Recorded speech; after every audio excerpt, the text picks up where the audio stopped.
Mr. Silent Channel. Please don't skip the ads, at paki-like naman, share at subscribe mo na rin, salamat. Kabanata 1841 Libingan. Noong 1841. Ang lahat ay medyo nagulat, kung bakit ang kawalan ay darating sa oras na ito, hindi sila dapat pumunta upang kumain ng hapunan. Lumapit si Yefan at itinulak ang pinto. Nakita niya ang isang lalaking may asul na buhok na nakayuko, tahimik na nakatayo sa ilalim ng mga hagdan, nakakuyom ang kanyang mga kamao. Anong problema? Tanong ni Yefan na nakakunot ang noo nang makita niya ang hitsura ni Void at sumama ang pakiramdam niya saglit. Dahan-daang itinaas ni Void ang kanyang ulo, na may dugong mga mata sa kanyang mga mata, na may malalim na kalungkutan. Patay na siya, eh. Ang simpleng pangungusap ay tila walang simula o wakas, at wala itong saysay. Gayunpaman, nag-react kaagad si Yefan, at hindi niya maiwasang magmukhang nagulat, patay na si Sisley. Si Su Qingzhou at Ling Yue, nakalalabas lang, ay natigilan nang marinig nila ito. Bagaman, si Sisley ay hindi ang pinakamalakas sa mundo, ito ay nasa katwiran na walang maraming tao ang maaaring pumatay sa kanya. Ang punto ay siya ay karaniwang walang malasakit sa mundo. Sino ang papatay sa isang veteranong powerhouse na nakatakas mula sa mundo? Nakita ni Void ang ekspresyon ni Yefan at sinabing, mukhang. Hindi mo talaga alam. Oo. Mukhang komplikado si Fan, naghihinala ka na ako ang pumatay sa kanya. Pero anong dahilan ko para patayin siya? Tumanggo si Void, talaga. Ang kanyang kamatayan ay dapat dulot ng isang uri ng makapangyarihang spell, hindi tulad ng isang martial artist. Patayin. Nandito lang ako para masigurado na alam mo, Naririnig ni Fan na pilit na pinipigilan ni Void ang sakit sa kanyang puso. Kahit na. May ilang mga lumang salungatan sa pagitan ng kanilang mga kapatid, sa paglipas ng mga taon, sa katunayan, maraming bagay ang hindi maipaliwanag. Kahit sila. Asawa, imbestigahan mo, sabi ni Yefan. Su. Tumugon si Qingzhou, kinuha ang telepono, at sinabing, wala akong natatanggap na anumang impormasyon, kaya hindi pa masyadong matagal mula nang mangyari ang insidente.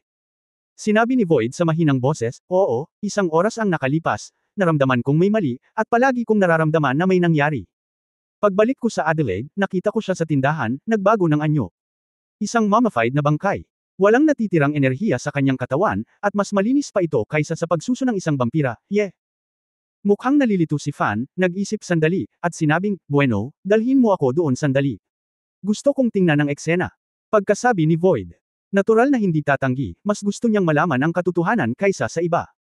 Hindi nagtagal, sa tindahan ng relo sa Adelaide, lumabas sa portal ang mga figure ni Yefan at Void. Isinara ko ang pinto ng tindahan upang maiwasang masira ang eksena, sabi ni Void, habang nakatingin sa bangkay sa lupa na may bakas ng pag-aatubili sa kanyang mga mata. Nakita ni Yefan ang lantang babaeng bangkay, at halos hindi niya makilala si Sisley. Matapos ang isang maingat na pangunawa, nalaman ko na tulad ng sinabi ni Void, ang bangkay na ito ay tila nakuha mula sa lahat ng kakanyahan at na-hollow out sa totoong kahulugan. Makatuwiran na ang isang salamangkero ng antas ni Sisley ay may malakas na espiritual na kapangyarihan, sapat na upang protektahan ang kanyang kaluluwa sa isang tiyak na tagal ng panahon. Ngunit dito, sa oras na iyon, ang kaluluwa ni Sisley ay nawala, at siya ay namatay ng lubos. Naghahanap. Sa mga dekorasyon sa paligid, lalong naguluhan si Yefan, mukhang wala talagang away dito, ibig sabihin. Napatay siya sa ilang segundo. Ito ang pinaka hindi ko maintindihan, umiling si Void at sinabi, ito ay makatwiran na ang mundong ito ay wala na, at isang salamangkero na maaaring durugan siya ng ganito, kahit na siya ay matalo, imposibleng magkaroon ng anumang pagtutol. Tumanggo si Yefan.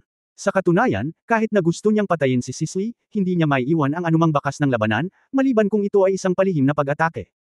Ang punto ay, ito ay malinaw na sanhi ng pinsala sa spell. Kung nandyan pa ang Doomsday King, magagawa ba niya ito? Bulong-bulong si Yefan at nagtanong.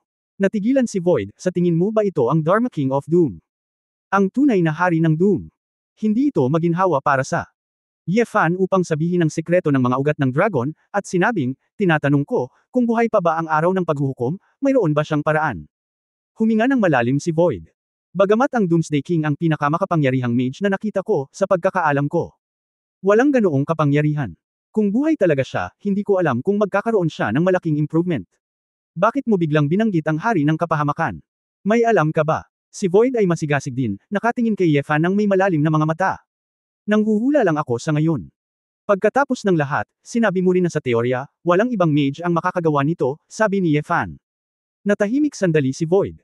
Ay nagsabi, ibabalik kita sa Huahay, narito, walang anumang palatandaan. Paano mo ililibing ang kapatid mo? Tanong ni Yefan. Gusto niya rito, ililibing ko siya sa tabi ng mga magulang natin, bulong ni Void. Tumango si Yefan at sinabing, bagaman matagal na tayong magkakilala, hindi talaga tayo matalik na magkaibigan. Kundi pati na rin ang mga kasamang nakipaglaban. Hayaan mo akong tulungan kang ilibing siya ng sama-sama, at pasakayin siya sa huli, ang kanyang buhay ay karapat-dapat sa paggalang. Pagkatapos magsalita, itinaas ni Yefan ang manggas ng kanyang damit, inabot ang katawan ni Sisley, at sinabing, "Tara na, mga magulang mo. Nasaan ang sementeryo?" May bakas ng pagkagulat sa Void's face, at may bakas ng emosyon sa mga mata niya. Pagkatapos ay tahimik niyang binuksan ang isang pinto sa espasyo at sinabing, "Sumama ka sa akin." Di nagtagal, silang dalawa ay lumitaw malapit sa isang simbahan sa timog ng Adelaide. Lahat. Sa paligid maraming krus, lapida, at karamihan sa mga patay ay pinangalan ng Adelaide. Nang makarating siya sa pinakamalaking lapida sa gitna, nalaman ni Yefan na isa talaga itong malaking puting libingan, mukhang maliit na bahay, na may mabigat na itim na bakal na pinto na nakakandado sa pasukan ng puntod. Ang may-ari nito. Biglang may naintindihan si Yefan at nagsabi, "Ang iyong mga kapatid. Ang mga ninuno ba ng maliit na bayan na ito, mga anak ni Emily?" Ang dalawang magkapatid na ito ay nabuhay ng daan-daang taon, na nagkataong kasabay ng edad ni Emily. "Akala ko alam mo na," bulong ni Void, na inilabas ang isang susi upang mabuksan ang malaking kandado sa bakal na pinto.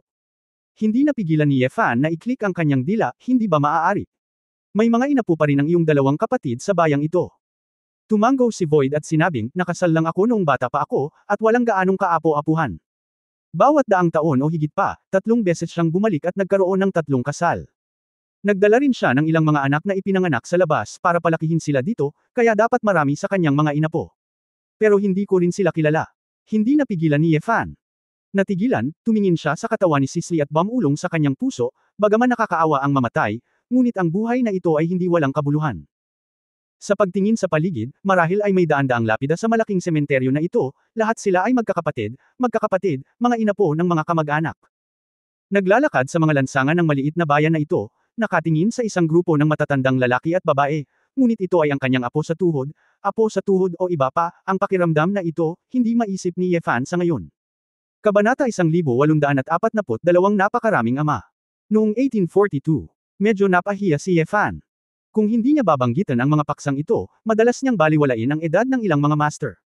Kahit na ito ay ilang daan. Ngunit muli, maaari akong lumipad sa lupa, at karaniwan ang makakita ng ilang sinaunang tao. Pagkabukas ng pinto ng libingan, sumunod si Yefan. Sa isang alon ng Void.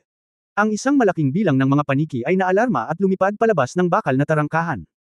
Lumingalinga si Yefan sa paligid at nalaman na ang dekorasyon dito ay nasa estilo din ng daan-daang taon na ang nakalilipas, ngunit ito ay palaging inaalagaan, at ito ay maayos na pinananatili.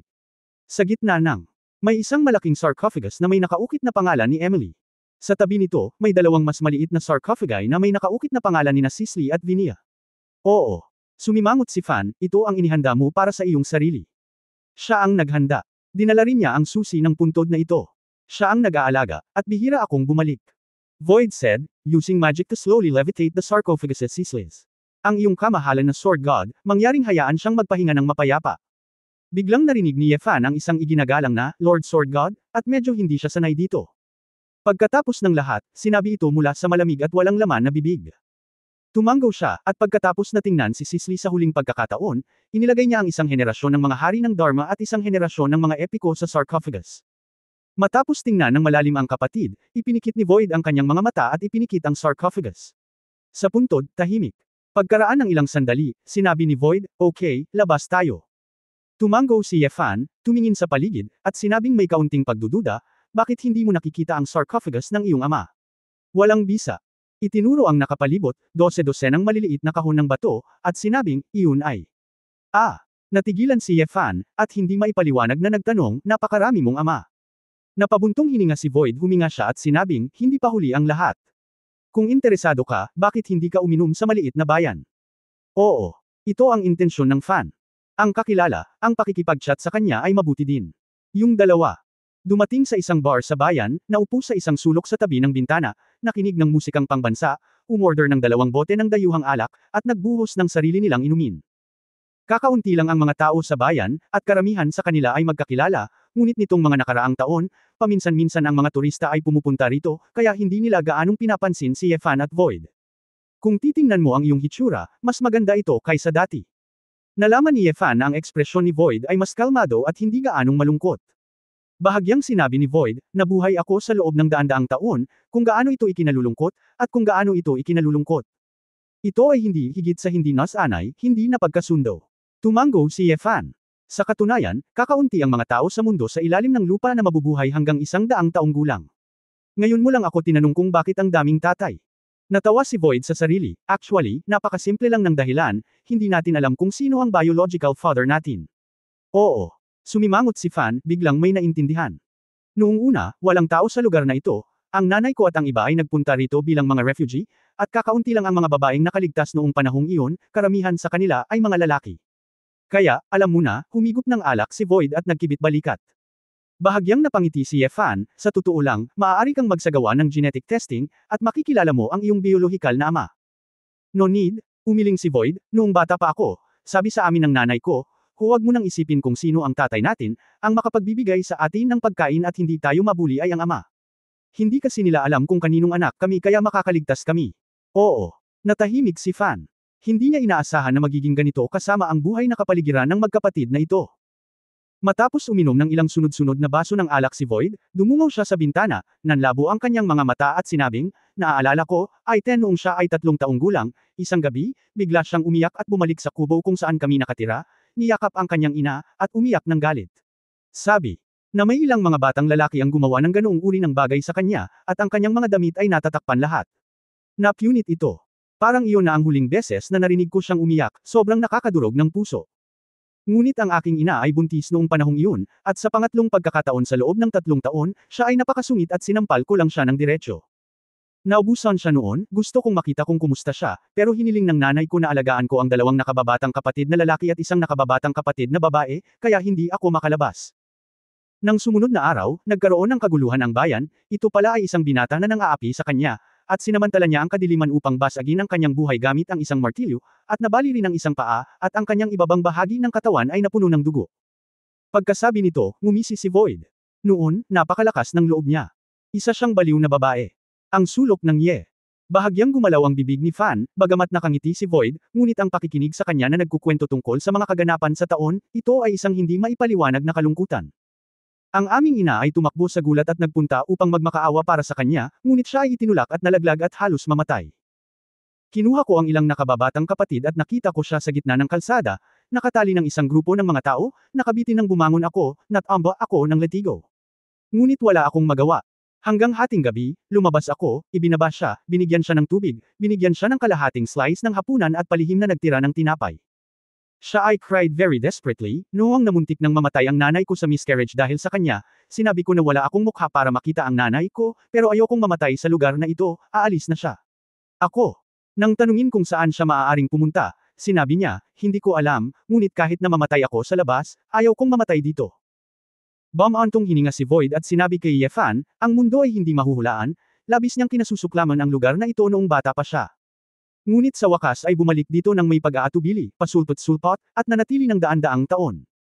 Pilit nang umiti si Yefan, kung hindi ka aalis dito, hindi mo makikilala ang mga tao mula sa Magic Seminar, tama ba? Oo, binago siya ng kanyang pinili, at binago ako nito, sinabi ni Void Mulo na may nostalgia, pagkaalis niya, nakilala niya ang master ng seminar na nagsasanay. Siya.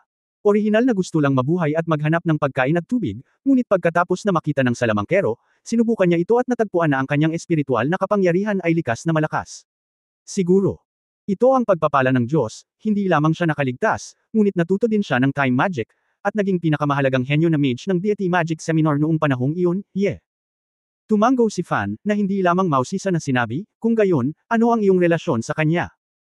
Dapat ay napakabuti, pagkatapos ng lahat, palihim mo siyang ibinaba at binigyan siya ng pagkakataong makatakas, bakit nagkabalikan kayo sa kalaunan, at ang relasyon ay naging deadlock sa daan-daang taon. Kabanata 1843 unang klase. Speaking of which, hindi may tago ni Void ang isang bakas ng pait sa kanyang mga mata, at uminom siya ng 2 pang baso bago sinabing, naalala mo, sinabi ko ngayon lang. Kasal na ako.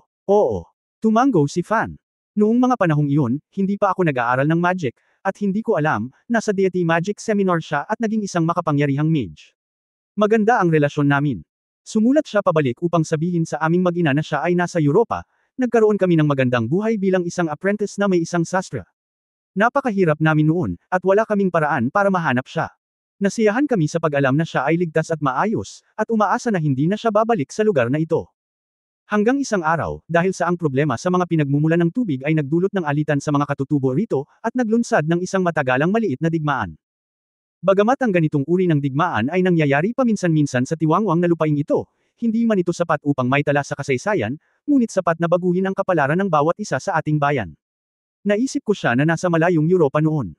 Sa kauna-unahang pagkakataon, sinunod ko ang address ng kanyang liham at sumulat muli, umaasang may hatid niya kami upang sumilong sa labas. Bagamat alam din natin na maaaring ito ay napakabata pa niya, siya ay isa lamang tailor's apprentice, kung tutuusin. Sa oras na iyon, napaka-inconvenient na makipag-usap. Tumagal ng ilang buwan upang magpadala ng mga sulat pabalik-balik, ngunit mayroon pa rin akong kaunting swerte. Ngunit sa paghihintay ng mahabang panahon, walang balita. Ang aking ina at asawa ang aking panganay na anak at ako ay kapwa na patay sa digmaang iyon. Kinuha ko ang natitirang 2 bata at tumakas mula rito, iniisip ko na kahit saan ako magpunta, basta makaalis ako sa lugar na ito. Speaking of which, Void with a trace of unbearable vicissitudes in his eyes, he shook his head and said, ang hindi ko inaasahan ay nasa aming paraan upang makatakas, nagpakita siya na may 2 salamangkero na nakasuot ng damit. Noon ko lang nalaman na hindi siya apprentice ng sastra, miyembro siya ng napakarangal na seminar sa kontinente ng Europa. Ang address na pinadalhan niya ng mga liham ay peke, ang kanyang mga liham ay ipinadala ng mga salamangkero ng palihim, palagi niyang napagmamasdan ang aming kalagayan sa pamumuhay, nag-aalala lang ako na misisi ako ng kanyang guro, at ayoko nang madamay pa. Nang sumiklab ang digmaan dito, siya ay umaatres para mag-aral ng mahika, at hindi pinansin ang nangyari dito, Ye Fan. Narinig ito, at karaniwang naunawaan ang buong kwento. Dahil sa desisyon ni Sisley noong siya ay bata pa, ang kanyang ina, mga nakababatang kapatid, at pamangkin, na maaaring maligtas sa digmaan, lahat ay namatay. Hindi mahirap unawain na nagawa niyang makatakas mula sa kanyang bayang kinalakan tulad ng impyerno, at matagumpay na nakapasok sa mataas na uri at naging monarko ng Europa. Isang salamangkero na dapat katakutan ng lahat, tiyak na ayaw ni Sisley na maghirap muli ang kanyang buhay. Dapat siyang maging maingat, at karamihan sa kanyang isip ay ginugugol sa pag-aaral ng mahika, kaya nawawala ang pagkakataong iligtas ang buhay ng kanyang pamilya. Gayunpaman, ang kanyang pinili, ngunit din ginawa Void mawala ang kanyang ina, kasintahan at mga anak. Malinaw, maaari siyang magkaroon ng kakayahang gawing masaya ang kanyang pamilya, ngunit hindi niya sinubukan, ngunit pinili na protektahan ang kanyang sariling mga interes ng makasarili. Bagamat hindi niya sinasadyang mamatay, ngunit sa huli na ang lahat. Ang hindi ko inaasahan, pagkarating ko sa Europa, nakita ng guro ko, ang Julie na nakilala mo noon, ang talento ko. Tapos, nanumpa ako na magsisikap akong mag-practice ng space magic hanggang sa malimpasan ko siya. Siya cares about magic so much and wants to be the president, tapos dudurugin ko siya at sisirain ang mga pangarap niya. Kaya lang, hindi ko pa rin magawa sa huli, siya pa rin ang naging presidente, at tuluyang bumagsak ang aming relasyon sa lamig. Hanggang sa isang araw, nagpakita ang propeta sa seminar kasama ang araw ng paghuhukom, ang mahiwagang talento ng araw ng paghuhukom, sapat na makapangyarihan para iparamdam kay Sisley ang pagiging mababa. Pagkatapos, ako ay nanguna sa pagsunod sa araw ng katapusan, dahil ako ay mas masaya kaysa sa iba sa pamamagitan ng paghila sa kanya pababa mula sa upuan ng kanyang kabanalan. Natawa si Void sa sarili niya at napabuntong hininga, pagtingin mo ngayon. Naiibo talaga tayong dalawa. Ano ba ang pinag-aawayan natin? Napabuntong hininga din si Fan, kung tutuusin, si Sisley Manovigna, ang magkapatid na ito ay nasa puso nila, at hindi sila cold-blooded at walang awa. Mula sa ang pagpayag ni Vinny na ipagsapalaran ng malaking gabi para iligtas si Sisley na sinisisi at kinasusuklaman, at handang kunin si Vigna upang manirahan sa Europa, makikita mo ang isang bagay. Ito lang. Lucifer, itinaas ni Void ang kanyang ulo, seryoso at malalim ang kanyang mga mata, napakalakas mo, ngunit napakabata mo pa. Kung walang ibang mangyayari, mahaba pa ang oras mo para pumunta. Karamihan sa mga tao ay walang pagkakataon na pagsisihan ang kanilang kabataan.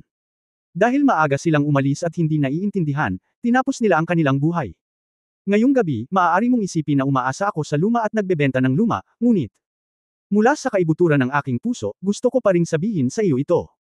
Sana ay hindi mo magustuhan kami ng kapatid ko, dahil bata pa tayo at masyadong maikli ang ating paningin, gumagawa tayo ng mga bagay na huli na para pagsisihan pagkatapos ng mga dekada o daang taon. Tumingin sa malayo, baka ang iyong mga pananaw sa ilang bagay ay magkakaroon ng iba't ibang pananaw at pangunawa. May mga bagay na hindi talaga mahalaga, habang ang iba, kailangan talagang pahalagahan. Si Fan ay maingat na tumahimik, humigop ng alak, tumango, at same time na ngumiti. Sinabi niya, salamat, nakikinig sa iyong sinabi, nakaramdam ako ng kaginhawaan tungkol sa ilang mga bagay. Sinabi ko ang aking payo, gawin mo ang iyong pagpipilian, gusto mo man o hindi, ito ay bahagi ng buhay, sabi ni Void, itinaas ang kanyang baso. Ngumiti si Yefan, nakipag-clink sa kanya ng baso, at ininom iyon ng dalawa. Matapos mag-usap ng ilang sandali, nagplano na rin si Yefan na umuwi. Bago umalis, espesyal na ipinaliwanag niya kay Void na dapat niyang bigyang pansin ang kaligtasan ng iba pang mga mage. Pinakamabuting magdala ng mga kagamitan sa pang-emerhensyang komunikasyon. May ganitong intensyon din si Void. Bagamat aniya ay unti-unting huminahon ang sakit, nais din niyang malaman kung sino ang mamamatay tao. Kapag naihayag sa publiko ang balita ng pagkamatay, maraming tao ang dapat mabigla. Makikipag-ugnayan ako sa iba para talakayin kung paano ipagtanggol ang kanilang sarili at imbestigahan ang katotohanan. Kung buhay pa ang Dharma King, kailangan nating malaman, at patay na siya. Sumimangot si Yefan. Sa katunayan, nadama niya na ang pinakaligtas na bagay ay ang hayaan ang mga mage na iyon na pumunta sa Huahay at mapalapit sa kanya. Gayunpaman, hindi siya makapangyarihan sa lahat. Not to mention ang lakas ng kalaban, hindi niya kayang gawin ang lahat. Lucifer, huwag mo nang isipin iyon, kung talagang wala siyang pag-aalala at kung anong layunin ang nais niyang makamit, matagal na siyang nagpakita. Since pinatay niya si Sisley sa pagkakataong ito, tapos walang gumagalaw, ibig sabihin. May mga alalahanin pa rin siya, hindi natin kailangang magpanik masyado, sabi ng walang laman. Yeah. Tumango si Fan at nakangiting itinuro ang labas, kung gayon, problemahin mo. Dalhin mo ako sa isa pang first class na cabin. Kabanata 1844 na walang diborsyo. Nang bumalik sila sa Huahay noong 1844, lahat ng miyembro ng pamilya ay hindi nagpahinga. Oo. Bumalik si Fan sa silid at nakita sina Zhou Xinjiang, Tita Jiang, at Ji Wanqing, hinihila si Ling Yuwei, naglalaro sila ng poker sa isang mesa, at hindi napigil ang matawa, kung sino ang manalo at kung sino ang matatalo, hindi na muling matatalo si Lolo, tama ba?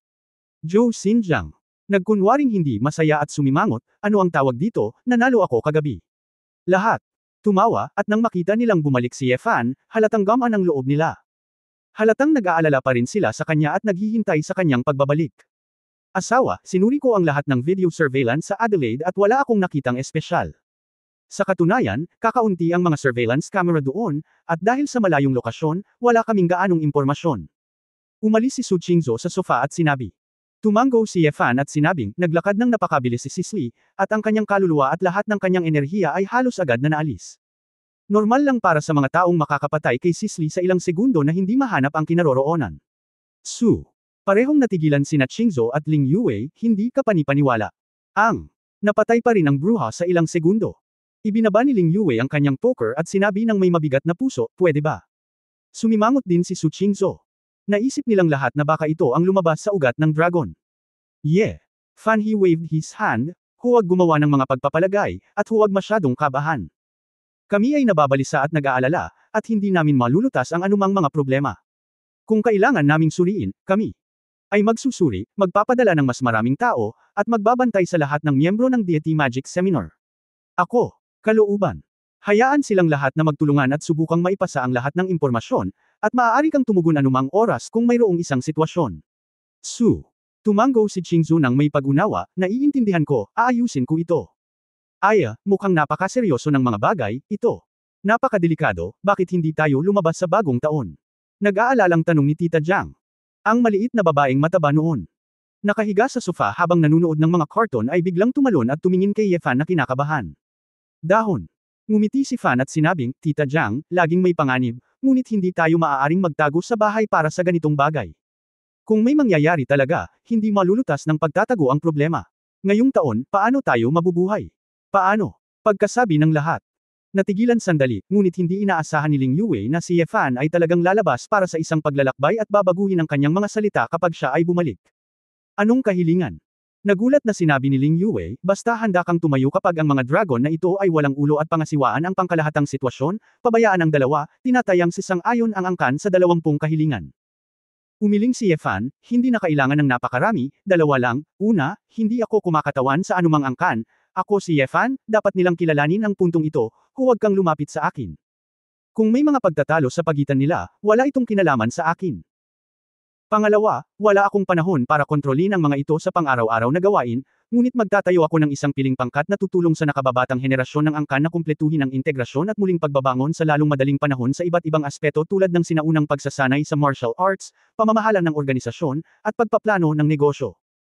Hindi dahil hindi makasabay sa panahon ang nakatatandang henerasyon, hindi pa rin konektado ang mga nakababatang henerasyon, at sa pagkakataong ito ay nasira ng gusto ang sigla, nalugmok na ba sila sa kalituhan at panik?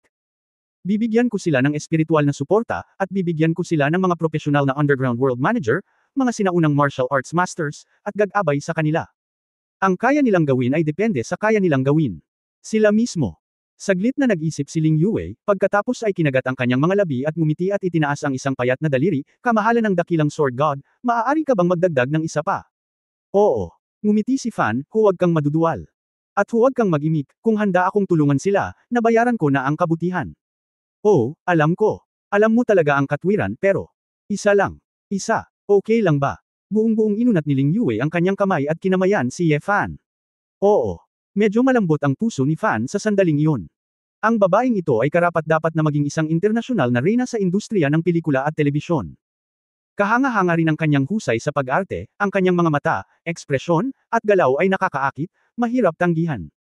Nanlamig ang mga mata ni Su Qingzhou sa tabi niya, Ling Yue, bitawan mo ang asawa ko.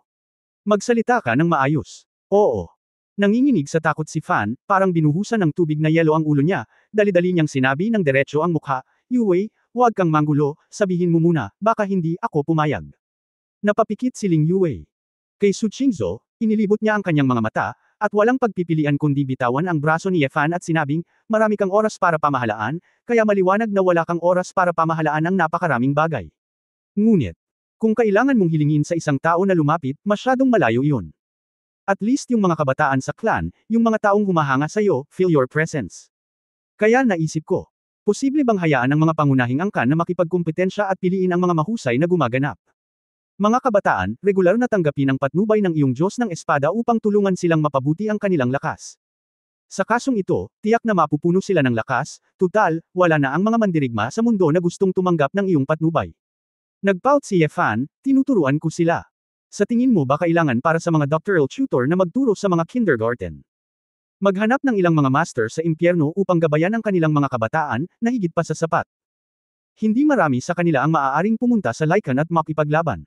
Hindi banggitin ang mga kasanayan, wala silang aktwal na karanasan sa labanan. Nako, ito rin kaya. Totoong maaaring hindi nila naiintindihan ang sinasabi mo, ngunit ang susi ay espiritual na pampatibay loob. Bukod sa, paano mo malalaman, maaari ka bang magkaroon ng ilang mga henyo na makakaintindi ng isang bagay mula sa iyong mahusay na sinaunang martial arts?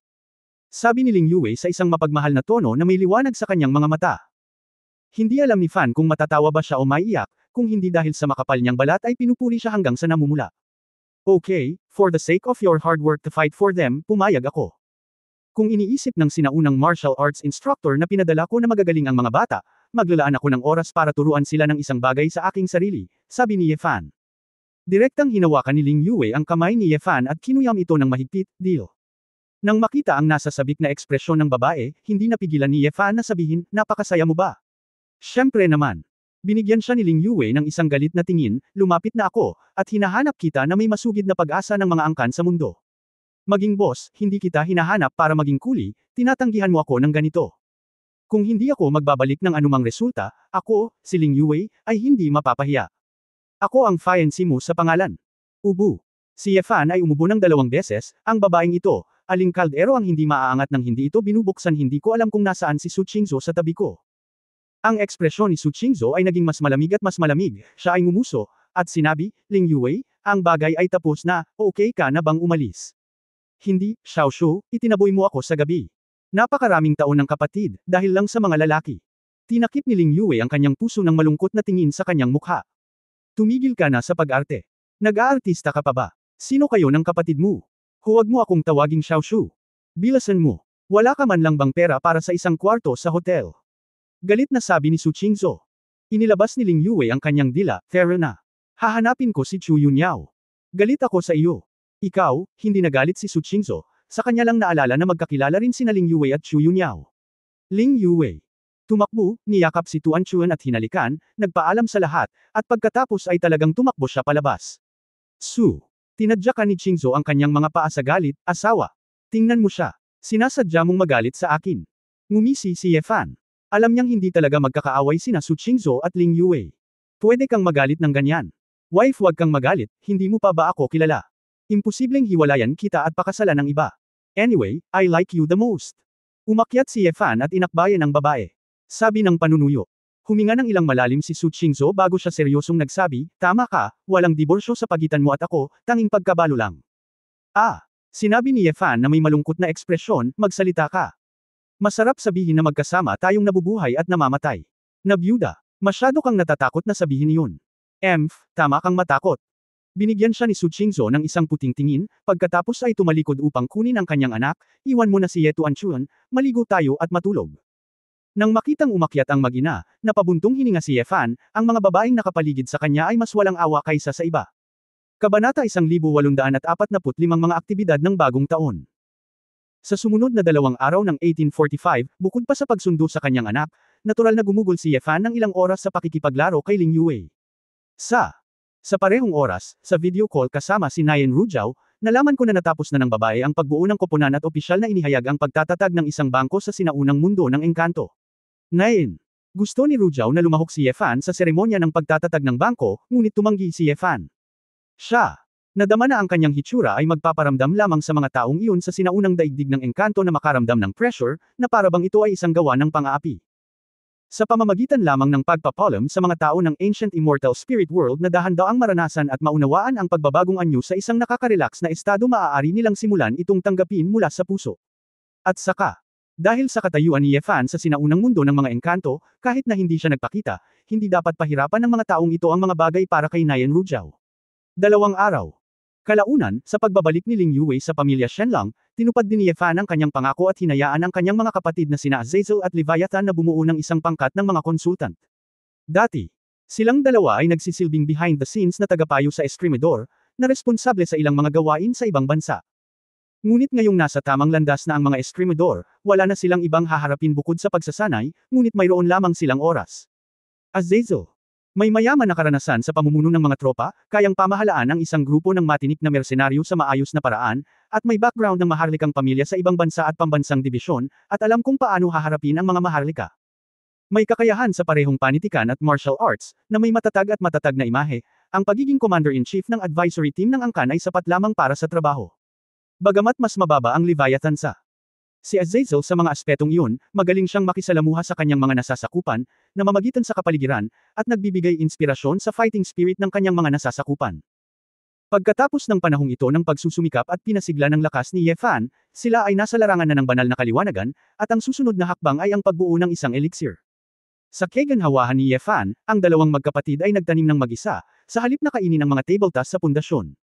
Siyempre, ang pagiging kakaiba sa mga lumang dominator na orihinal na kumakatawan sa kanilang talento. Tanging.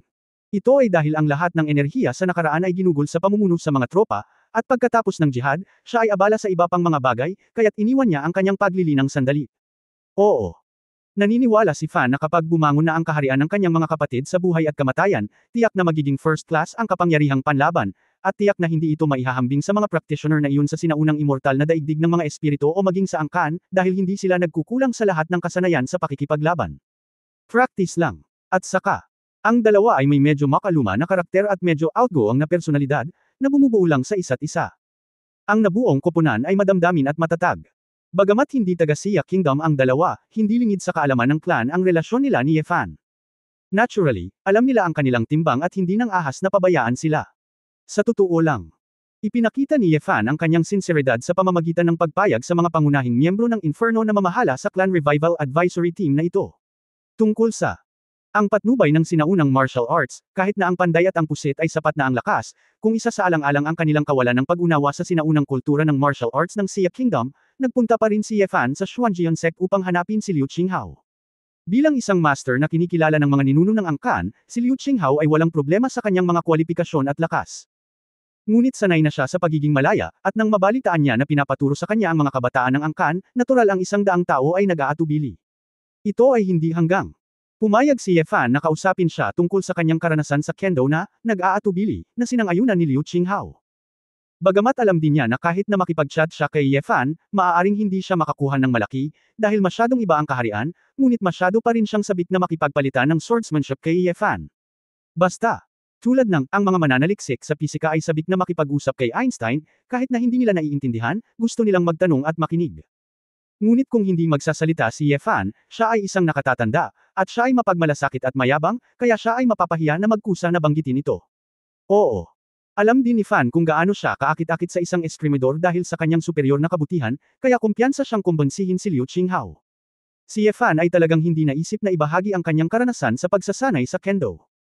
Kung makikinig siya sa ganitong uri ng bagay, mauunawaan niya ito, at ang pagiging espada ni Susan ay hindi mawawala ng ganoon katagal. Ano? Higit pa, naramdaman ni Ye Fan na kulang siya ng isang mahusay na kalaban para magsanay ng swordsmanship. Kung may mapagtanto si Liu Qinghao at magpakita sa kanya ng ilang bagong trick, hindi ito mahihiling ni Ye Fan. Tungkol naman sa ang iba pang mga dalubhasang miyembro ng koponan, hindi pinili ni Ye Fan ang isa-isa.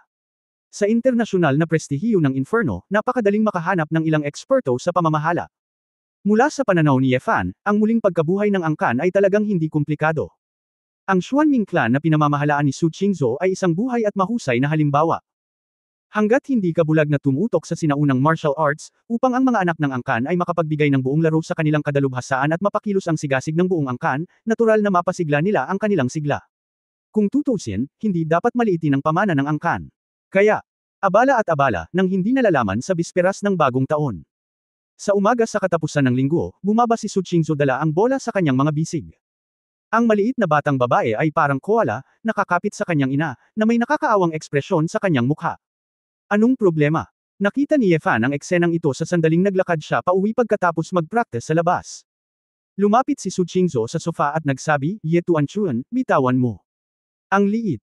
Ibinuga ng matabang babae ang kanyang bibig at binitawan ang kanyang mga kamay at paa. Gusto lang matulog ng batang ito, sabi ni Su Qingzhou. Hindi nakaimik si Ye Fan, okay lang kung late matulog ang bata kapag weekend, masyado kang mahigpit. Doon, mariing tumanggaw si Tuanchuan bilang pagsang-ayon. Su. Galit na sumulyap si Qingzhou kay Ye Fan, at sinabing, nakalimutan mo. Sasabihin ko sa iyo sa Biyernes, may gagawin ako ngayon, dadalhin ko siya sa charity event ng New Year ng kumpanya namin pagkatapos ng almusal. Oo. Biglang naalala ni Fan na naging abala siya sa pagbuo ng isang team nitong nakaraang 2 araw, kaya nakalimutan niya ito. Pero ayaw ni Tuan-Tuan, gusto ni Tuan-Tuan na matulog. Ang little fat girl ay hindi interesado sa ganitong uri ng bagay. Hindi, paano ko ipapaubaya sa iyo ang lahat? Bilasan mo at isuot mo ang iyong medyas at mag-almusal. Inihagis ni Su Qingzhou ang isang pares ng maliit na medyas sa kanyang anak. Matapos marinig ang mga salitang, kumain ng almusal, sa wakas ay nagkaroon ng kaunting lakas si Tuan-Chuan, at isinuot ang kanyang medyas na may hitsura ng hinaing. Oo. Tiningnan ni Fan ang dramang ito sa umaga, na unti-unti na niyang nasasanay, at umiling-iling na may kasamang ngiti. Ito. Oras, hiniling ko kay Tuan-Chuan na panoorin ang gayong kaganapan sa Kawanggawa. Sa katunayan, gusto kong makita niya kung gaano karaming mga bata ang hindi maaaring pumasok sa paaralan ng normal, at sinabi sa kanya na pahalagahan ang pagkakataong mag-aral at huwag labis na galit na pumasok sa paaralan. Pagkatapos ng almusal, si Ye Fan ang nagmaneho ng kanyang sasakyan at ang kanyang pamilya na may 3 ay dumating sa isang bagong gawang, Splendid Dandelion Teaching Base, sa kanluran ng Huahay. Oo. Ang Fan ay walang anumang bagay na partikular na mahalaga sa una, at ang charity event na ito ay pinangunahan ni Feng Yaoying. Hindi niya nakita si Feng Yaoying na abala sa mga araw na ito, kaya pumunta na lang siya para tingnan ito. Ito ay isang suburb ng Huahay, ngunit ito ay hindi masyadong malayo para sa mga anak ng ilang migranteng manggagawa, at ang Splendid Group ay direktang namuhunan sa mga kindergarten, elementarya, at middle school. Papasok na ang kotse sa paaralan, ngunit pinigilan ni Su Qingzhou si Ye Fan, asawa, huwag kang magmaneho. Oo. Natigilan sandali si Fan, medyo naguguluhan, bakit? Hindi ka ba pumasok sa school? Kabanata 1846 ang bilis ng panahon. 1846. Tama na ang pagpunta sa paaralan, ngunit ngayon ay hayaan ang senior sister na maging kinatawan ng Jinxio, at siya ang bida. Hindi angkop para sa isang taong makakilala sa akin mamaya. Sabi ni Su Qingzhou, itinuro ang taong nasa kabilang kalsada, at sinabing, tumigil ka dyan, lakad tayo. Tumanggo si Ye Fan ng may pag-unawa. Sa nakalipas na mga buwan, unti-unting ibinigay ni Su Qingzhou si Jinxiu kay Feng Yaoying upang alagaan ito. Parang sadyang umatras ng tuluyan sa likod ng mga eksena. Ito ay dahil kailangan niyang alagaan sina Xuanming at Gigu, pati na rin ang lahat ng uri ng mga bagay na ipinaliwanag ni Ye Fan, kaya siya ay magiging masyadong abala. Ito ay din. Dahil ang laki ng Splendid Group ay medyo maliit na para sa paningin ni Su Qingzhou. Gayunpaman, bilang isang industriya na ipinasa sa kanya ng kanyang mga nakatatanda, bilang kanyang panimulang punto, si Su Qingzhou ay mayroon pa ring espesyal na emosyon, kaya kahit na ibigay ito kay Feng Yaoying, paminsan-minsan ay papasok pa rin siya sa trabaho at bibigyan ng pansin ang balita ng kumpanya. Pagkababa ni Ye Hinawakan ni Fan ang maliliit na kamay ni Tuan Chun, tumingin sa malaking campus at sa malaking palaruan na may plastic track, at sinabing, asawa, bagaman ito ay nasa paligid ng Huahay, ito ay hindi gaanong pera. Well, ito ay nagdaragdag ng higit sa 200 milyon, kung saan 500 milyon ay namuhunan ng ilang iba pang mga kumpanya. Kung tutuusin, ang ganitong uri ng proyekto ay may kaugnayan sa relokasyon ng malaking bilang ng mga pamilya at pagsasaayos ng kalsada, na nangangailangan ng gobyerno na manguna at makipagtulungan, kaya hindi maiwasang kumalat. Iba kapag narinig ng malalaking kumpanya ang hangin, susunod sila.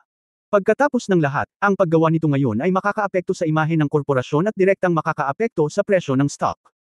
Ano man ang simula, ito ay tungkol sa kawanggawa, at hindi tayo maaaring tumanggi, kaya hayaan ang ibang mga kumpanya na gawin din ito. Namuhunan ng 500 milyon, tumanggo si Su Qingzhou. Gustong tanungin ni Ye Fan ang babae, ngunit nagpigil siya. Gayunpaman, napansin ni Su Qingzhou ang ekspresyon ng lalaki na nag-aalangan na magsalita, at huminga ng mahina, sinusubukan mo bang tanungin ako, ito ba ay pamumuhunan sa mga paaralan upang kumita ng pera sa pamamagitan ng pagtataas ng mga stock? Ah, anak. Si Ye Fan ay nagmamadaling ngumiti at ikinaway ang kanyang kamay. Napabuntong hininga si Su Qingzhou, nang magkaroon ako ng proyektong ito, gusto ko talagang kumita sa pamamagitan ng pagpapalit ng direksyon, at ang lupain dito ay tiyak na magiging halaga sa hinaharap, at ang mga nakapaligid na pasilidad ay isang malaking cake. Gayunpaman, pagkatapos kitang makilala, ako lang kami ay dahan-daang nagbago ng aming mga isip, pinataas ang aming sariling ratio ng pamumuhunan, pinataas ang aming budget, at pinahusay ang kalidad ng paaralan sa mas mataas na antas. Bukod dito, ito ay isang paaralan lamang sa Huahay. Sa nakalipas na 6 na buwan, gumastos ako ng higit sa $50 sa buong bansa. Isang elementarya ang itinayo sa bulubunduking lugar. Ito ay nasa pangalan pa rin ng mga lokal na guro sa bulubunduking lugar, hindi ang pangalan ko na Su Qingzhou at Jingxiu. Ang pera ay palaging ibinibigay sa totoong pera. Iyon na nga. Pero ano ang kinalaman nito sa akin? Nagtataka si Ye Fan, hindi niya hinayaang kumita ng pera ang mga babae. Ikaw ay isang tao na hindi nag-atubiling iligtas ang buhay ng ibang tao. Wala kang pakialam sa iyong asawa at mga anak sa bahay. Hindi pa kita nakitang ganito katanga. Kung hawak ko pa rin ang aking pitaka at tumanggi na gumawa ng anumang kawanggawa, kailangan mong maliitin ako. Ako, maasim na sabi ni Su Qingzhou. Nahiya si Ye Fan sa narinig, Miss, paano mo nasasabi ang mga ganyang exaggerated na bagay? Ilang beses ko na itong hindi pinag-isipan. At saka, businessman ka, kaya walang masama kung kumita ka. Binigyan siya ni Su Qingzhou ng isang puting tingin, alam mo, pinahahalagahan ko ang pera, at hindi ito nagbago. Gayunpaman, ang pera ay mahalaga lamang kapag ito ay ginagastos, at ipinaunawa mo sa akin. Ang pera ay mas mahalaga, walang halaga ng pera ang walang silbi kapag ang mga tao ay wala na. Ako, umaasa na gumastos ng pera sa paglinang ng mga tao at pagbabalik sa lipunan, ito ang dapat na pinakamakahulugan. Oo. Gulat na napatingin si Fan sa babae. Sa ilang sandali, mula sa unang pagkakataon na nakilala ko siya, naramdaman ko na ginawa niya ang lahat upang kumita ng pera, at ngayon siya ay naging isang charitable entrepreneur na umaasang magbigay muli sa lipunan.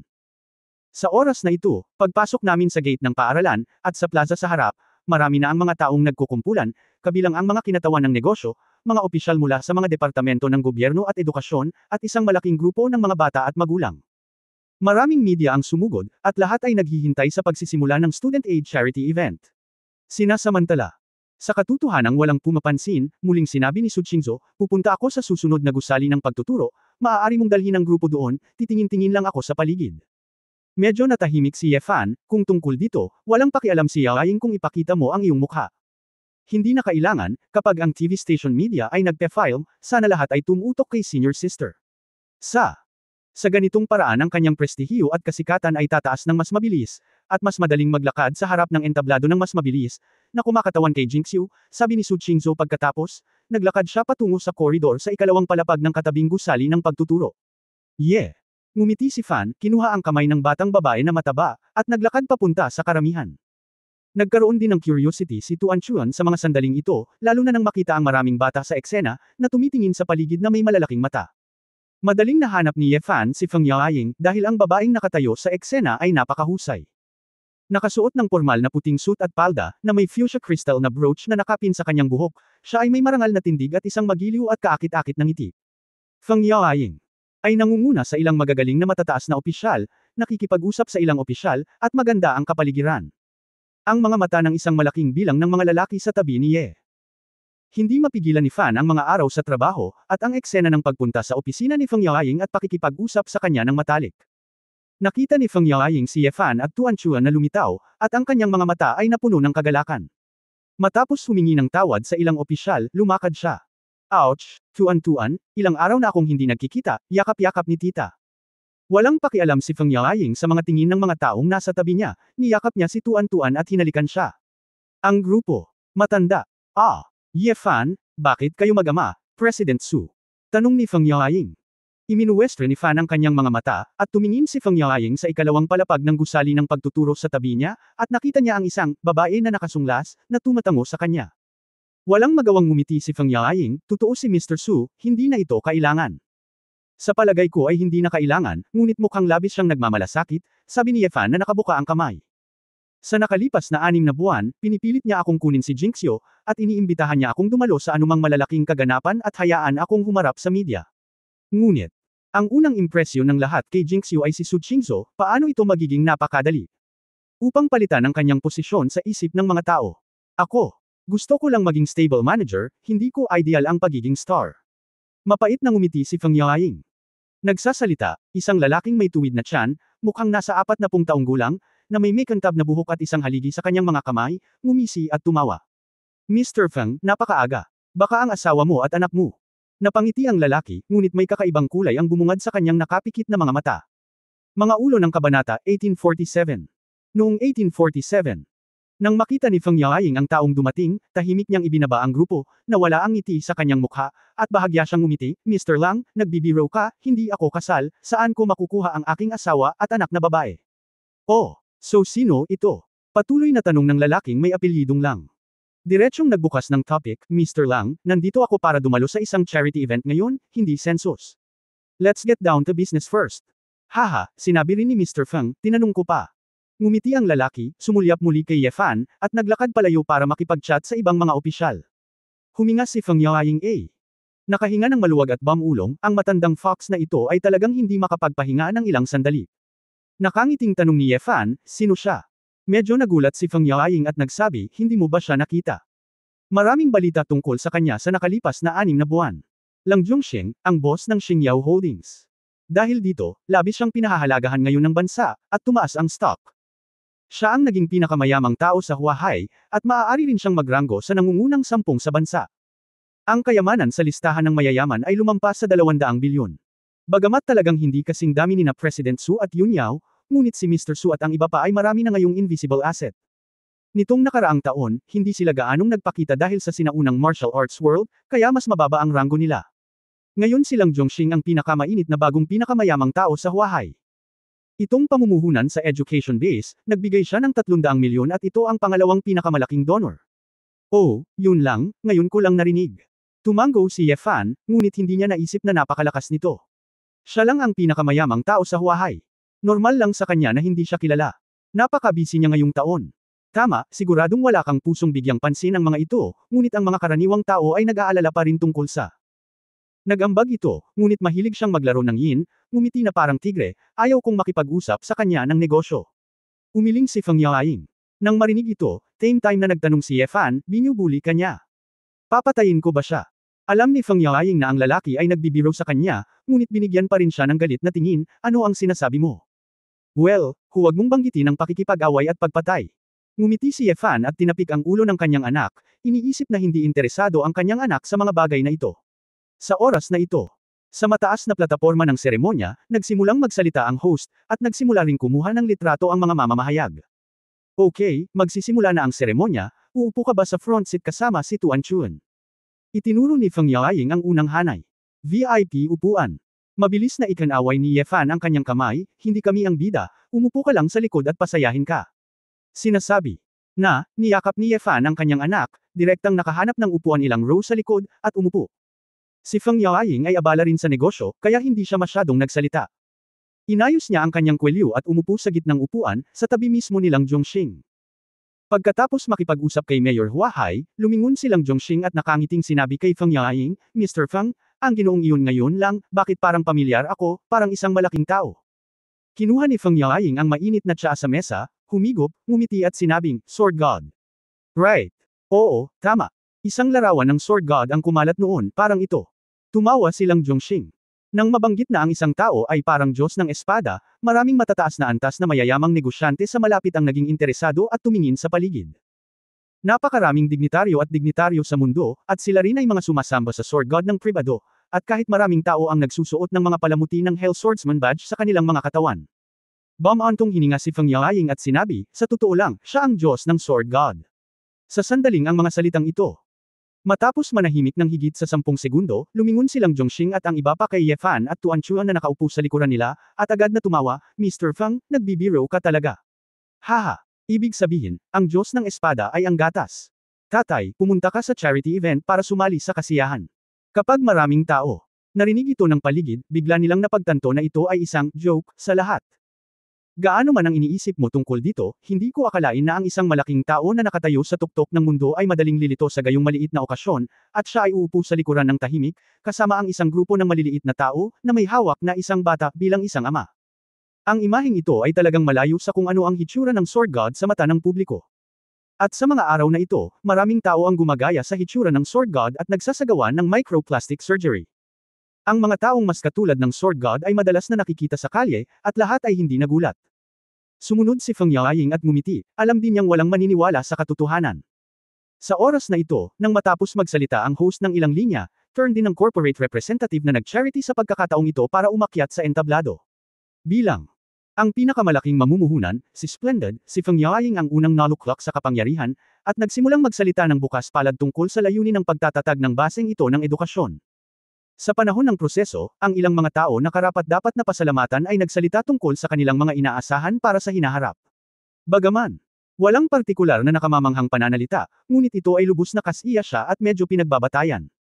Pagkatapos, nagkaroon ng question and answer session ng mga mamamahayag at media, napawang mga pangunahing tanong, at sinagot ito ni Feng Yaoying ng matatas. Matapos magpalakpakan ang mga manunood, silang Zhongxing na ang umakyat sa entablado. Bilang ang bagong pinakamayamang tao sa Huahai, nang mamuno silang Zhongxing, ang tunog ng pagkuha ng mga larawan ay partikular na matindi. Iniunat ni Zhongxing ang kanyang kamay at sinenyasan ang lahat na tumahimik, at pagkatapos ay nagkwento siya tungkol sa ilan sa kanyang mga pananaw sa kawanggawa, na lubos na masigla. Nang magtanong ang reporter, ang daming tanong ng lahat. Kung tungkol man ito kay Lang Zhongxing mismo o sa mga pinakabagong development ng Shining Star Holdings, lahat sila ay napakasigla. Gayunpaman, magalang na tinanggihan ng ZTE ang ilang tanong at malakas na sinabi, umaasa ako na ang lahat ay maaaring magbigay ng higit na pansin sa kawanggawa ngayon, kaysa sa aking sarili at sa kumpanya. Ang pangunahing tauhan ngayon ay ang kawanggawa. Ako ay isang tao na kumakatawan kay Xingyao.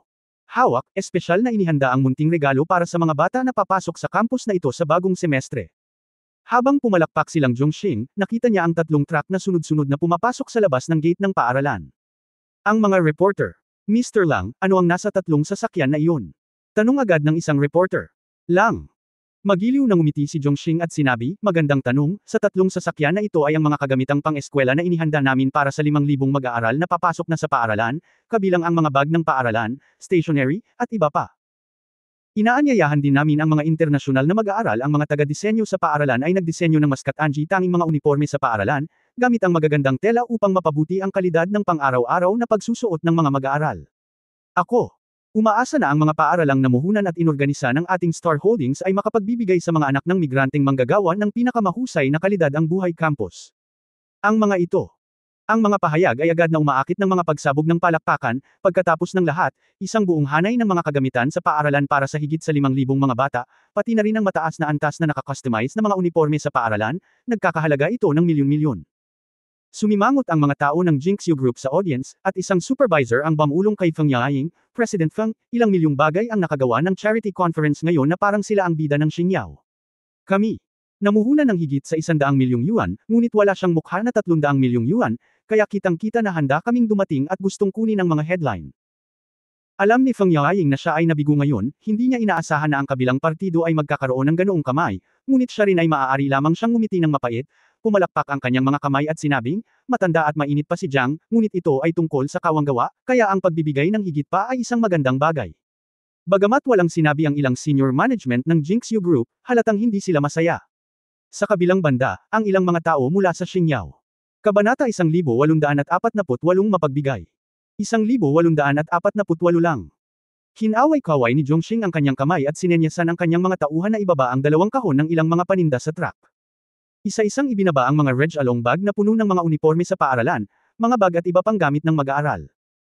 Halika, lahat ng mga bata na pumunta sa eksena ngayon, kumuha ng sarili mong bahagi, at tumulong ang mga guro na ipamahagi ito, sabi nilang Zhongxing na may magiliw ng ngiti.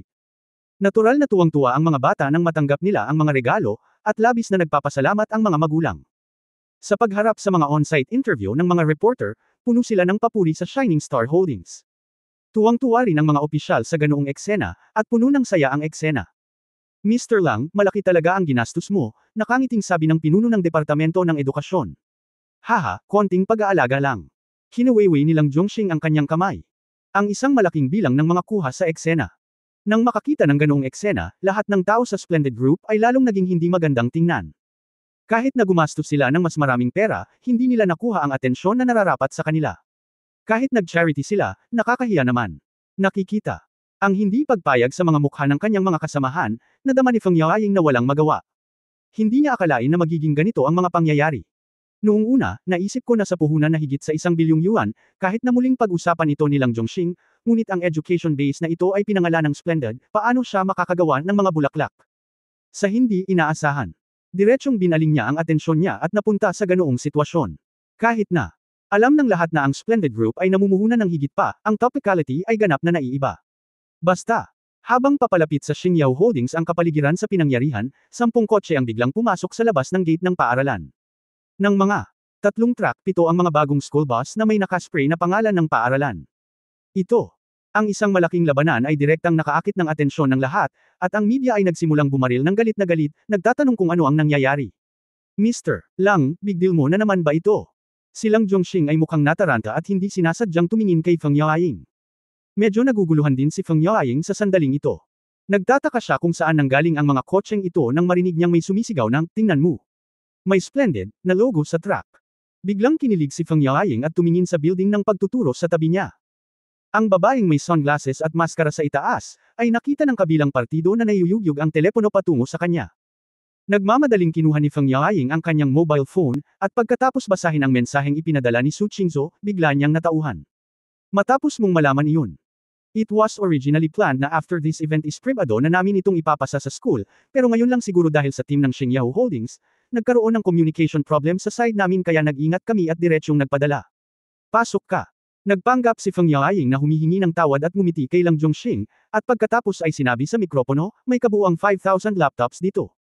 Sila ay gagamitin bilang kagamitan sa pagtuturo para sa bagong semestre, upang ang paaralan ay maaaring makipag-usap sa mga magulang at mga bata sa pamamagitan ng internet, at ayusin at makipag-ugnayan sa isa't isa. Isumite ang iyong takdang aralin. Bilang karagdagan, magbibigay kami ng 7 bagong school bus para sunduin ang ilang mga bata na hindi maginhawang pumasok sa paaralan. Patuloy naming dadagdagan ang bilang ng mga school bus ayon sa sitwasyon. Sa lalong madaling panahon, ang mga salitang ito ay lumabas, nagkaroon ng kaguluhan sa lugar. Kahit na medyo nagulat ang mga senior executive ng Splendid Group. Kahit na ito ay 5,000 notebook, kasama ang school bus, ito ay isang malaking halaga ng higit sa 30 milyon. Hindi man lang nila narinig ang tungkol dito. Ang mga pinuno ng pamahalaan. Kumuha ka na lang ng notebook at ikumpara mo sa mga school bag, stationery at damit na iyon, hindi talaga ito maihahambing. Seryoso, hindi mahal ang laptop sa panahon ngayon, pero ang problema, kapag nag-donate ang mga tao, 5,000 units na. Nakakamangha. Si Splendid ay karapat-dapat sa pagmamalaki ni Huahai. Sunod-sunod na nagpalakpakan ng alkalde at ang iba pa. Nang kumalat ang naturang charity news, lahat ng naruroon ay nakaramdam ng sobrang kahihiyan. Biglaan, ang media. Ang mga panayam ng lahat ay nagsimulang idirekta sa mga tao mula sa Jinxiu, at walang sino man ang nagbigay pansin sa grupo ng mga tao mula sa Xingyao Holdings at Lang Zhongxing. Pagkatapos ng lahat, ang mga tao ay nagbigay ng 30 milyong yuan, at kung mayroon kang 3 milyong yuan, sino ang mas magbibigay pansin? Marami. Diretso pang ang tinanggal ng mga mamamahayag ang mga talaan ng panayam, gayunpaman, hindi na magsusulat ang balita tungkol kay Zigyao. Biglang, ang isang grupo ng mga tao mula sa Xingyao Holdings ay nagmukhang sobrang pangit, kahit na medyo nahihiya, pagkatapos ng lahat, sila ay naging proud ngayon. Tumayo din silang Zhongxing na may matigas na ngiti sa kanyang mukha, pinalakpakan si Feng Yaoying. Kahit na ang lahat sa Jinxiu Group ay medyo nalilito, naisip nila na si Feng Yaoying ay nakaayos na, kaya lahat sila ay tumanggap ng panayam ng buong pagmamalaki. Bagamat may ngiti si Feng Yaoying sa mga oras na ito, wala siyang intensyon na tamasahin ang tagumpay. Tumingin siya kay Su Qingzhou sa malayo, nakaramdam ng halo-halong damdamin. Niyakap ni Ye Fan ang mga bola, umupo sa likuran, at tahimik na nagmamasid. Lahat, natural na alam niya, si Su Qingzhou ang nagtago nito ng lihim. Siya Hindi napigil ang mapabuntong hininga na medyo mahirap pa rin para kay Feng Yaoying na ganap na palitan si Su Qingzhou. Hindi nakakagulat na ang mga kababaihan ay kailangang bumalik sa kumpanya paminsan-minsan upang pumasok sa trabaho ng ilang araw. Tai, napakasaya ng mga batang iyon. Ang atensyon ni Tuan Chuan ay nasa ibang mga kasamahan. Medyo natarante siya nang makita ang mga bata, masaya sa mga school bag at stationery. Oo, sa tingin mo ayaw ng lahat na pumasok sa paaralan tulad mo, at marami pang bata ang walang pagkakataong pumasok sa paaralan, nakangiting sabi ni Ye Fan. Talaga, hindi ba ang mga magulang nila ang nagpapaaral sa mga bata? Curious na tanong ni Tuan Chun. Napaawang ang labi ni Ye Fan, kung hindi ka naniniwala sa akin, pumunta at tanungin ang iyong sarili, tanungin ang mga batang iyon kung gusto nilang pumasok sa paaralan at kung paano sila pumapasok sa paaralan. Ang munting chubby na babae ay orihinal na palakaibigan at masiglang ugali. Walang problema para sa kanya na makipag-ugnayan sa mga kakaibang bata, kaya tumakbo siya at nagsimulang makipag-usap sa ilang iba pang mga bata. Ang ilang mga magulang doon. Sa kabaligtaran, may ilang mahiyaing bata na medyo natataranta nang tanungin sila ng ilang mga katanungan. Oo. Masayang nagmamasid si Fan, kahit nasa malayo siya ay naririnig pa rin niya ang mga sinasabi ng mga bata. Parang ganun. Nakaharap sa kanya ang mukha ng kanyang anak, at wala siyang pakialam sa pagiging mahiyain. Sa sandaling ito, silang Zhongxing ay bumalik mula sa entablado at lumayo sa eksena kasama ang isang grupo ng mga tao mula sa Shining Star Holdings. Sa yugtong ito, ang kaganapang ito ay karaniwang tahanan ng Splendid, at ang media ay nakapagtala na ng sapat na balita, kaya ang sinumang magbigay ng talumpati ay opsyonal. Nakatalikod sa camera, lang. Medyo mabigat ang mukha ni Zhongxing. Kumuha siya ng magandang sigarilyo sa kamay ng assistant at sinulyapan si Feng Yaoying sa target na platform, at pagkatapos ay sinulyapan sina Ye Fan at Tuan Chun. Pumunta at alamin kung ano ang kinalaman ng lalaki at ng batang babae kay Feng Yaoying. Sabi nilang Zhongxing sa mahinang boses. Nang marinig ito ng katabi niyang katulong, agad niyang naintindihan, I see, Mr. Lang. Ang grupo ng Shining Star. Mabilis na umalis ang mga hawak sa pamamagitan ng kotse. Oo. Sinulyapan ni Fan ang mga sasakyan at bahagyang kumunat ang noo. Akala nilang Zhongxing ay walang nakarinig nito, ngunit sa katunayan ay malinaw na narinig ni Ye Fan ang lahat. Kabanata 1849 na Year-End Award. 1849. Sa katunayan, hindi interesado si Ye Fan sa kung paano sila nakikipagkompetensya sa merkado, ngunit kung ito ay nagsasangkot ng mga personal na pag-atake ng pribado, natural na hindi ito papayagan ni Ye Fan. Gayunpaman, hindi nilayo ni Ye Fan na makialam. Naniniwala ako na kahit na gusto nilang Zhongxing na mag-imbestiga, hindi niya malalaman ang anuman. Pagkatapos ng lahat, si Su Qingzhou ay lihim na magkokontrol sa impormasyon. Oo. Tumayo si Fan, naglakad papunta kay Tuan Chun, at nakita niya na ang maliit na lalaki ay nakatingin sa iba pang mga bata na nag-iisip. Paano, ano ang sinabi ng ibang mga bata? Yumuko si Ye Fan at nagtanong. Tuan Chun. Nagpout at malungkot na sinabing, Tai, may mga bata pala na hindi nakakapag-aral. Araw-araw silang nasa bahay, at walang nakikipaglaro sa kanila. Nakakaawa. Ngumiti si Ye Fan, magandang bagay ang pag-aral. Hindi ito katuwaan, huwag ka nang magkamali ulit, okay, let's go. Pinupulot. Bagamat si Feng Yaoying pagkatapos ng pagpikit, si Ye. Kumaway si Fan kay Feng Yaoying mula sa malayo, sumenyas na umalis muna. Feng Yaoying. Ngumiti sa kanya at tumango, ngunit wala siyang oras para isipin iyon. Pagdating niya holding. Sa kamay ng kanyang anak, si Su Qingzhou ay nagtanong, Ye Tuan Chuan, ano ang sinabi mo sa mga batang iyon ngayon? Natural na ulitin ni Tuan Chuan ang sinabi niya, Nay, bakit hindi tayo magpadala ng mga regalo? Bigyan mo ng pagkain ng mga batang iyan, nakakaawa sila. Okay, ibibigay ito sa iyo ng aking ina, ngunit kailangan mong maging mas seryoso sa pag-aaral sa hinaharap. Nakikita mo na ang ibang mga bata ay walang pagkakataon na pumasok sa paaralan. Hindi tulad mo, araw-araw kang kumakain ng maayos, at may mga nagpapaaral sa iyo at pagkatapos ng klase. Kung hindi ka mag-aral ng mabuti, lagi mong iniisip na tinatamad ako. Ay, Mrs., sumakay ka muna sa kotse, bakit mo pinapaaral ang mga bata sa gilid ng kalsada? Hindi napigil ang matawa ni Ye Fan. Binigyan ni Qingzhou ang lalaki ng isang puting tingin, talagang dinala mo siya dito, at hindi mo siya tinulungang gumawa ng conclusion. Oo. Hindi nakaimik si Fan. Ito ay sapat na para sa bata na magkaroon ng ilang mga damdamin. Ayaw niyang magsabi ng marami. Matapos bumalik sa. Siyempre, sabi ni Su Qingzhou, kung hindi, maaari mong gawin ang mga ito mula sa manipis na hangin. Kung gayon, bakit hindi mo sinabi kay Yaoying ng mas maaga? Napaka-passive niya noong una, sabi ni Ye Fan. Napabuntong hininga si Su Qingzhou, kung sinabi ko sa kanya ng maaga, sa pagkakataong ito ako na ang mamamahala muli.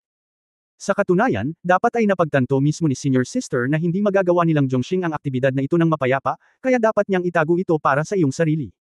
Kung sasabihin ko sa kanya ng maaga, mawawalan siya ng pagkakataong makapag-isip at makapagdesisyon ng mag-isa. Nagkibit balikat si Ye Fan, hindi mo maasahan na magagawa ng lahat na isaalang-alang ang mga bagay na ito pati na rin ikaw, at ang iba pa. Bahagyang pinuna siya ng mga executive, at sa palagay ko ay lubos siyang nabigo. Su. Medyo hindi nasisiyahang sinabi ni Qingzhou, kung gayon, ano ang magagawa ko? Kung hindi ko kinailangan pang alagaan ang Xuanming clan, gigo at lahat ng bagay na ibinigay mo sa akin, hindi ko na kailangang hanapin si senior sister para maging presidente. Ipaubaya sa kanya, kailangan niyang tulungan siyang mapabuti ang ilang mga lugar, o magre-rekomenda ka ba sa akin ng mas angkop na kandidato? Ang mga ordinaryong profesional na tagapamahala, na maaaring patnubayan ng Jinxio, ay hindi maaaring hayaan si Sally Ye na pumunta sa Huahai, tama ba? Oo. Fan kapag naiisip niya ito, minsan naramdaman niya na kung si Su Qingzhou ay hindi nagtataglay ng pangangatawan ng isang sinaunang mandirigma at isang ordinaryong babae pa rin, matagal na siyang pagod na may napakaraming bagay na nasa isip. Asawa, nagsumikap ka talaga. Salamat sa iyo, kaya kung mag-alala sa lahat, sabi ni Ye Fan na may mainit na ekspresyon sa kanyang mukha. Galit na sinulyapan siya ni Su Qingzhou, tumigil ka nga dito. Alam ko lang ang matatamis na salita na ito, sasabihin ko sa iyo. May pagsusulit si Tuan-Tuan sa susunod na linggo. Dahil ang sabi mo ay magbakasyon ka sa ibang bansa ngayong taon, kaya babalik ako sa Xuanming clan bukas at magkakaroon ng reunion dinner kasama ang clan ng maaga. Optimistic ka sa anak mo ngayong linggo. Natigilan si Ye Fan, gusto mo bang bumalik muli sa clan? Isang linggo. Halos, may mga tao sa Gigo na nais ding magbigay sa kanila ng ilang pulang sobra, at ang mga benepisyo ng empleyado ay dapat may hatid sa kanila. Ang mga ahente ng katalinuhan sa buong mundo ay nagtrabaho ng husto. Nalaman ko na wala silang pakialam noon, at karamihan sa kanila ay mga ulila na inampon, dahil lang sa katapatan nila kay Gigo. Simula sa taong ito, mamimigay ako ng mga parangal sa pagtatapos ng taon sa mga ahente ng panektik sa buong mundo, at pagkatapos ay maghanap ng ilang kinatawan at makilala sila.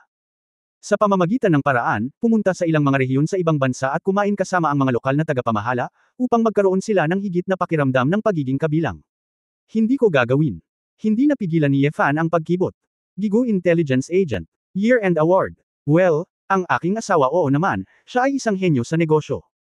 Ngunit ang hakbang na ito ay parehong makatao at kayang suhulan ang puso ng mga tao. Nang makita ang ekspresyon ng lalaki, galit na kinurot ni Su Qingzhou ang baywang ni Ye Fan, bakit mo ginagawa ito? Tingnan mo ako. Sa tingin mo ba naglalaro na naman ako? Paano kung magbigay ako ng mga benepisyo sa aking mga empleyado? Hindi. Ikaw. Para magbakasyon sa ibang bansa, kailangan kong magayos bago ako makapunta. Ikaw ba? Alam mo na ang mga tao ng angkan ay napakatradisyonal, at nang maaga akong kumain ng hapunan sa bisperas ng bagong taon, ginamit ko pa rin ang pangalan ng iyong Diyos ng Espada upang supuin ang konseho ng mga matatanda, kung hindi, hindi sila papayag. Ah, masakit. Masakit. Asawa, nasaktan ako. Nagkamali ako at tama ka. Year-end bonus. Nagkunwaring nasasaktan si Ye Fan at tumango ng same time. Nakaupo sa child seat ang maliit na chubby na babae sa likod, naririnig niya ito sa ulap, at hindi niya maintindihan ang sinasabi ng kanyang mga magulang.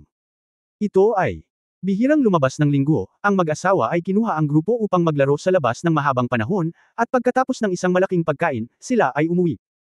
Sa kalaliman ng gabi, si Su Qingzhou ay abala sa paghahanda para sa taon-end reunion meeting, simula bukas, at patuloy na tumawag. Oo. Tahimik na lumabas ng bahay si Fan, at pagkatapos magtanong kung nasaan si Feng Yaoying, dumiretso siya sa headquarters ng Splendid Group. Ang babae ay hindi umuwi, ngunit nag-overtime sa opisina dahil sa pagtatapos ng taon. Hindi nito maiwasang mag-ilusyon si Ye Fan, na parabang ang mga babae sa paligid niya ay mas abala kaysa sa lalaking siya. Pagdating niya sa opisina ni Feng Yaoying, itinulak ni Ye Fan ang pinto at nakita ang babae na matamang nakatingin sa computer. Nakikita. Ang lalaking paparating, si Feng Yaoying ay ngumiti ng maganda, asawa. Ano ang hinahanap mo sa akin? Mayroon pa akong ilang mga dokumento na hindi ko pa nababasa. Naglakad si Ye Fan papunta sa desk, itinaas ang mesa gamit ang dalawang kamay, tinitigan ang maselang mukha ng babae, at sinabing, Ying-Ying, gusto mo ba talagang tumawa ngayon? Ah, si Feng Yaoying ay natigilan, ang kanyang mga mata ay medyo komplikado. Sa totoo lang, hindi mo kailangang piliting ngumiti. Dapat masama ang pakiramdam mo ngayon, o baka na-pressure ka ngayon. Nakangiting tanong ni Ye Fan kay Feng Yaoying. Ngumiti ng nag-aatubili at sinabing, noon, kailangan ko lang tapusin ang mga gawaing ibinigay ni Pangulong Su. Ngayon na iniisip ko ang maraming bagay sa sarili ko, natural na tataas ang pressure. Ako. Natatakot na ako ay masyadong tanga at bigwan si Pangulong Su. Nakakadismaya sa lahat sa Jinxio. Sa pagsasalita nito, natahimik sandali ang opisina, inangat ni Feng Yaoying ang kanyang ulo at tumingin sa nakangiting lalaki, asawa, ano ang hinahanap mo sa akin? Hinawakan ni Ye Fan ang kamay ng babae nang walang sinasabi. Hinayla siya mula sa kinauupuan, Tara, matagal na kitang hindi nakasama, dadalhin kita sa kung saan. Kabanata 1850 Ang sanggol ay masaya. 1850. Saan ka pupunta, may trabaho pa ako? Sabi ni Feng Yaoying kay Ye. Ngumisi si Fan at sinabing, huwag kang mag-alala, kung hindi ka magtatrabaho isang araw, magiging maayos ang Splendid Group. Feng Yaoying. Saglit na nawala ng lakas, ngunit hindi niya napigilan ang lalaki, at kinaladkad siya palabas ng opisina. Ang pangunahing punto. Kahit na ang cultivation base ni Feng Yaoying ay hindi mataas, ngunit pagkatapos ng lahat, siya ay isa ring sinaunang mandirigma, at ang mataas na altitude at mababang temperatura na ito ay hindi isang problema. Sa gabi, dim ang mga ilaw. Oo. Ang bilis ng bentilador ay napakabilis, at siya ay lumapag ng napakabilis at nakarating sa isang maliit na parke sa gitna ng mga puno, ngunit walang nakapansin. Habang naglalakad palabas ng parke, nasa harapan mo ang Chunjiang River na dumadaloy sa Huahay.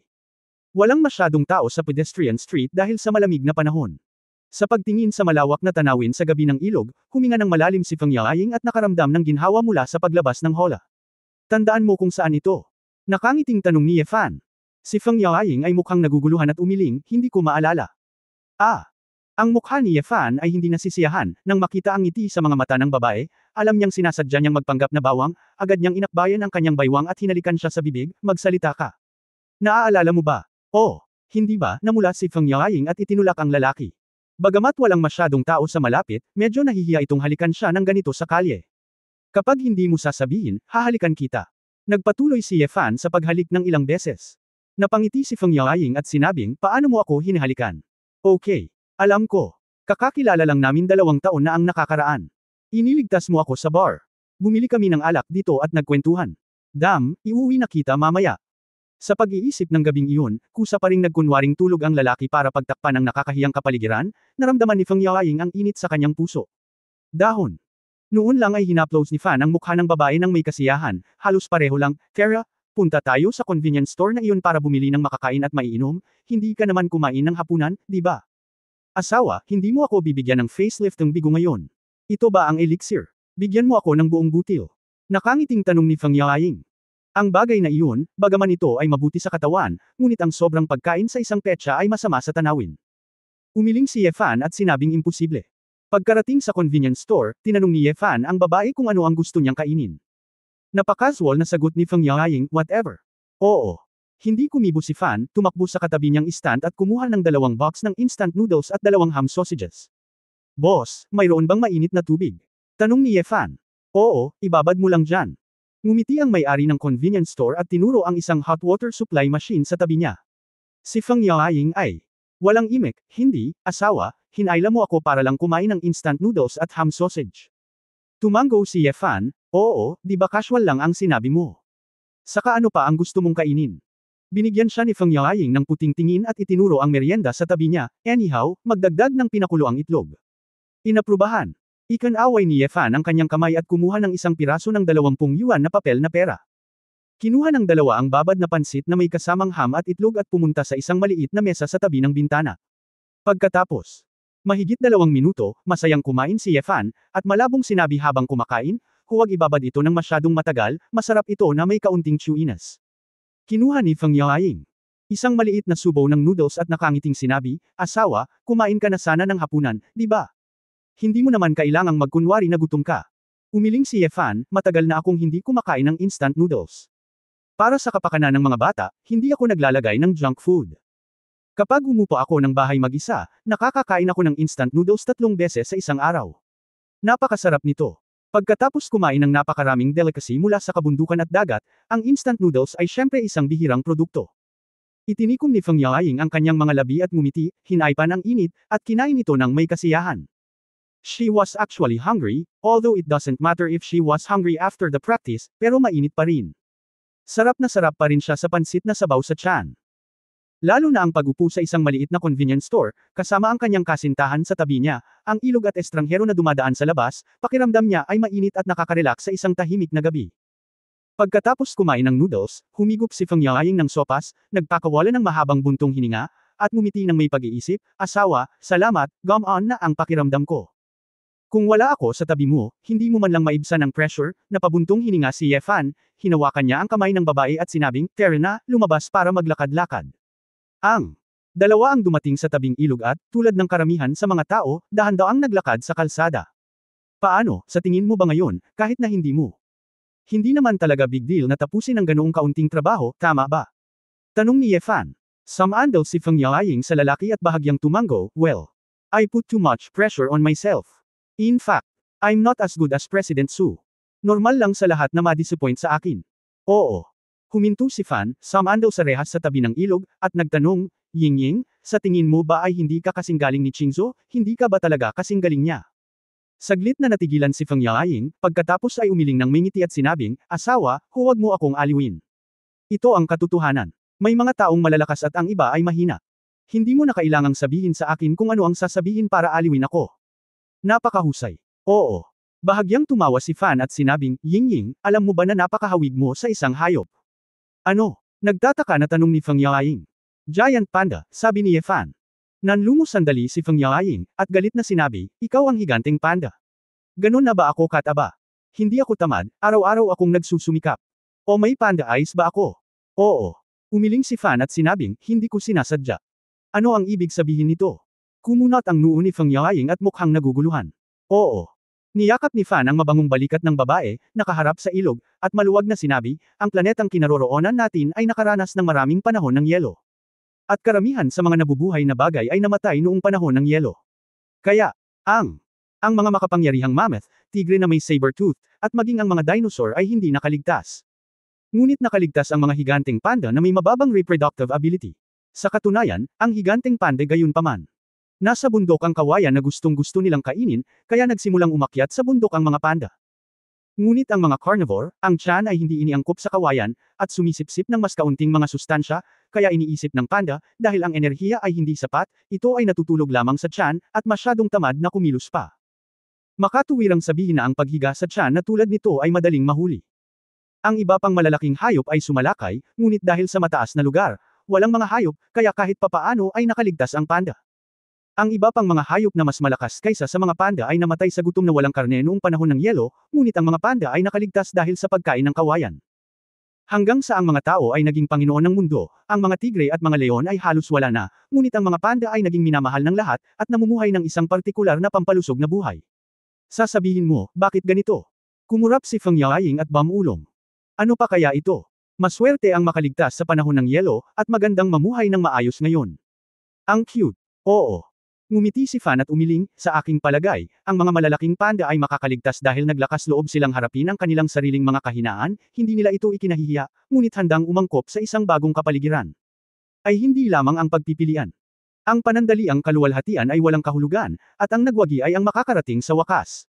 Ito ay tulad ni Yingying, bakit ang Qingzhou ay nagtitiwala sa iyo? Bakit ayaw niyang pumalit sa mga matatanda sa ibang kumpanya, at ikaw lang ang iniisip mo sa simula pa lang?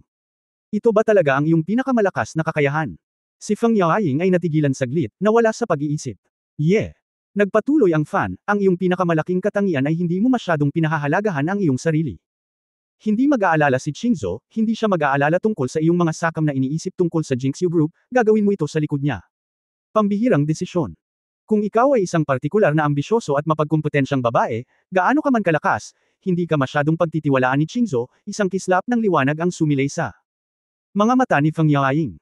Sabi, bobo talaga ako at napakaswerte ko, mukha akong panda. Haha, ang pinakamahalaga ay kung napakalakas mo, hindi ka hihingi ng tulong, hindi mo ako hahayaang buhatin kita sa itaas, hindi kung kailangan mo akong samahan pauwi. Di tayo mapapaunlad. Kaya, ang pagkilala sa iyong kahinaan ay iyong kalamangan. Hinding-hindi ka magseselos kay Qingzhou, at hinding-hindi mo ako magugustuhan sa paggugol ng mas kaunting oras sa iyo. Kaya nga gusto ka naming lahat, sabi ni Ye Fan na may emosyon. Pagkatapos makinig kay Feng Yaoying, niyakap siya ni Fan, tinapik ng mahina ang likod, at lumapit sa babae. May ngiti sa kanyang tainga, sinabi niya, gaano kahalaga ito sa iba? Masaya ang baby panda, at masarap maging masaya. Marahan nang umiti si Feng Yaoying, niyakap ang lalaki, at sinabing, asawa. Sa totoo lang, gusto ko rin na masamahan mo ako. Ngunit, nararamdaman ko rin na kahit araw-araw silang kasama ng mga nobyo at asawa ng ibang tao, hindi sila matulad sa asawa ko. Ganun din, walang maibigay sa akin ng iba. Kapag ganito ang iniisip ko, I'm mentally balanced, and besides, kapag kailangan kita, you tend to show up, just like now. Tumango si Ye Fan, okay, kailangan natin ang isa't isa, paano kung iuwi ka ngayon? Sabay-sabay kang maligo ng mainit. Kakasabi ko lang pero gusto ko ulit gumawa ng masama. Binitawan ni Feng Yaoying ang lalaki nang walang magawa. Oo. Ngumiti ng masama si Fan, at sinabing, nakakapagod makipag-date kapag may sumusunod sa kanya. Hindi napigilan ni Feng Yaoying na magulat, Stokeng. Sino? Pagtatapos ng kabanatang ito. For more updates, click on the notification.